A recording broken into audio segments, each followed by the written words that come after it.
Gloire à Dieu. Alléluia. Soyez les bienvenus au PMV. Que le Seigneur vous bénisse. Amen. Pourquoi ce tumulte parmi les nations? Tout simplement parce que Jésus-Christ vient pour régner. Actes chapitre 4. Je prends à partir du verset 25.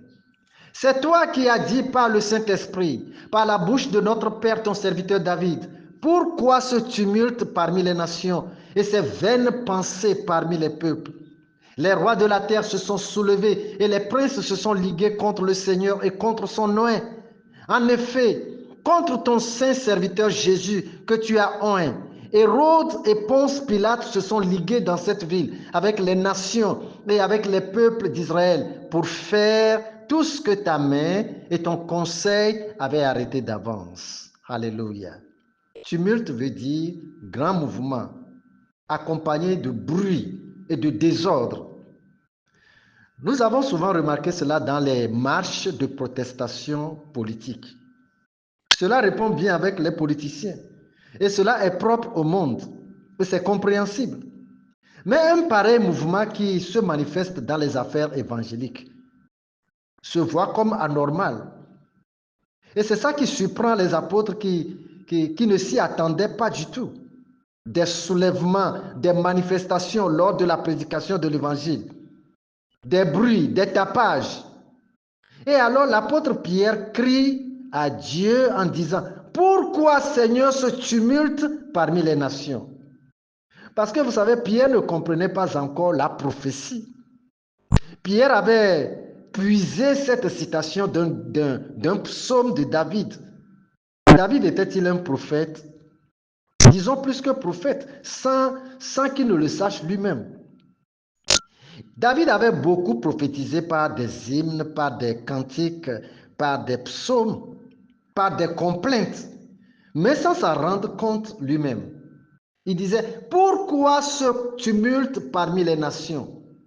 Que les rois de la terre se sont soulevés et les princes se sont ligués contre le Seigneur et contre son nom. Mais vous savez, à vrai dire, il n'y avait rien comme ça en son, n'est-ce pas, à son époque, à l'époque de David. Il parlait de quel Seigneur? Bien sûr, de l'Éternel Jéhovah. Et de quel oint? Jésus-Christ, bien sûr. Alors que Jésus-Christ n'était pas de l'époque de David. Donc c'était une prophétie. Et cette prophétie concerne la fin des temps. Nous allons parler de cette prophétie-là en deux phases.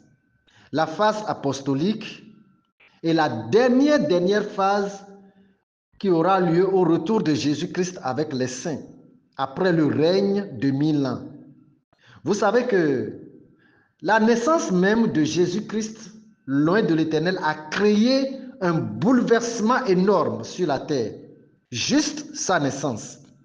Matthieu chapitre 2, verset 1, verset 2 et le verset 3. Matthieu 2, verset 1.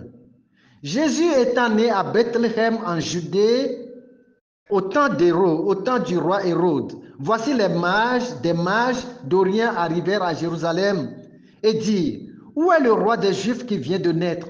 Car nous avons vu son étoile en Orient et nous sommes venus pour l'adorer. Verset 3. Le roi Hérode, ayant appris cela, fut troublé et tout Jérusalem avec lui. Alléluia. Ouais, tous troublés. Hérode représente le collectif des rois à l'époque de la naissance de Jésus-Christ. La Bible dit, il était troublé, lui et tout Jérusalem avec lui, en apprenant la naissance de Jésus dans le monde. Hérode était une représentation du diable, une véritable représentation du diable. Dès ce moment, la peur s'est emparée de lui. Satan est déjà troublé à la naissance de Jésus-Christ. La population mondiale qui a fait alliance avec Satan et qui doit être jugée est déjà troublée. Et dès lors, le tumulte a commencé. Matthieu chapitre 2 et le verset 16, toujours dans le Matthieu chapitre 2, verset 16 maintenant. Alors Hérode, voyant qu'il avait été joué par les mages, se mit dans une grande colère et il envoya tuer tous les enfants de 2 ans et au-dessous qui étaient à Bethléem et dans tout son territoire, selon la date dont il s'était soigneusement enquis auprès des mages. Alléluia. Voilà. Et c'est ainsi qu'a commencé le tumulte dont avait prophétisé David. Après, au temps des apôtres, c'était des persécutions de toutes formes, des tueries, des emprisonnements, des violences faites aux chrétiens. Actes chapitre 8. Et ici le verset 1. Actes chapitre 8. Le verset 1. Saul avait éprouvé le meurtre d'Étienne. Il eut ce jour-là une grande persécution contre l'église de Jérusalem. Et tous, excepté les apôtres, se dispersaient dans les contrées de la Judée et de la Samarie. Alléluia. Voici la question des apôtres. Pourquoi ce tumulte? Pourquoi ce tumulte? Jean chapitre 15 et le verset 21. Jean chapitre 15, verset 21. Mais ils vous feront toutes ces choses à cause de mon nom, parce qu'ils ne connaissent pas celui qui m'a envoyé. Praise the Lord. Ça, c'est à partir de la naissance de Jésus-Christ jusqu'aux apôtres et jusqu'à nous et dans la suite. Tout le monde entier est agité, troublé à cause de la venue de Jésus-Christ, à cause de son nom. Et c'est seulement les enfants de paix qui comprennent un peu de ce soulèvement. Et ils ont l'esprit tranquille, sachant que c'est à cause de Jésus-Christ, ces soulèvements, ces agitations. Maintenant, la deuxième phase.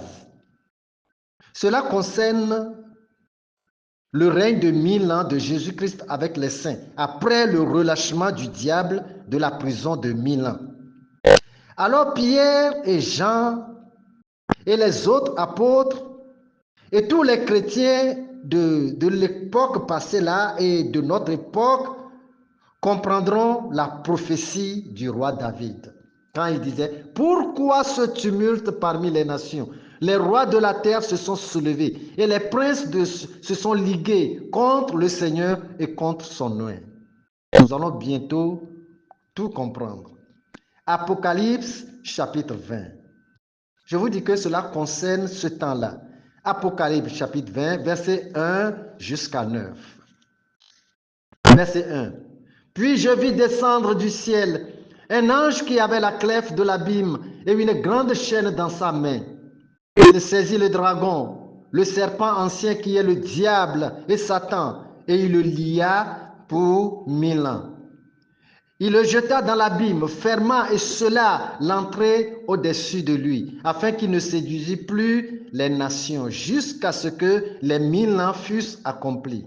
Après cela, il faut qu'il soit délié pour un peu de temps. Verset 7, 8 et 9. Verset 7. Quand les 1000 ans seront accomplis, Satan sera relâché de sa prison. Et il sortira pour séduire les nations qui sont aux 4 coins de la terre, Gog et Magog, afin de les rassembler pour la guerre. Leur nombre est comme le sable de la mer. Verset 9. Et ils montèrent sur la surface de la terre et ils investirent le camp des saints et la ville bien-aimée. Mais un feu descendit du ciel et les dévora. Praise the Lord! C'est ici le tumulte même dont parlait le roi David, quand il disait, les rois de la terre se sont soulevés et les princes se sont ligués contre le roi, contre le Seigneur et contre son nom.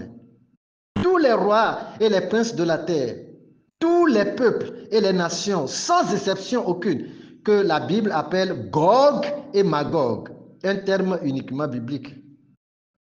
Hérode pour Gog peut-être, et Ponce Pilate pour Magog peut-être. De toute façon, toute la terre en 2 classes se soulèveront dans un grand mouvement guerrier contre Jésus-Christ et contre tous les saints.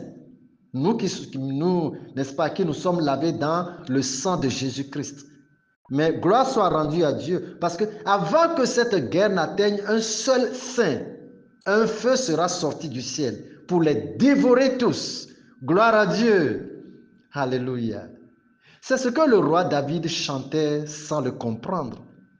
Et c'est alors que va commencer le règne sans fin de Jésus-Christ, la vie éternelle. Satan et les démons n'y seront plus. Plus aucun malfaiteur. La mort n'y sera plus. Alléluia. Je termine avec Apocalypse chapitre 7, en vous lisant les versets 16. Apocalypse chapitre 7, verset 16. Ils n'auront plus faim, ils n'auront plus soif, et le soleil ne les frappera point, ni aucune chaleur. Alléluia. Il s'agit de nous, ça, les convertis, les rachetés de Jésus-Christ. Ni aucune chaleur, c'est-à-dire aucune douleur, il n'y en aura plus. C'est ce que la Bible appelle le paradis. Praise the Lord. Quiconque n'est pas pour Jésus-Christ sera obligatoirement du côté de Gog et de Magog pour faire la guerre à Jésus-Christ et aux saints. Vous connaissez déjà le résultat final. Un feu descendra du ciel et les dévorera. Et c'est le pire des malheurs qui attend la terre, toute la terre avec ses rois, ses princes et ses peuples.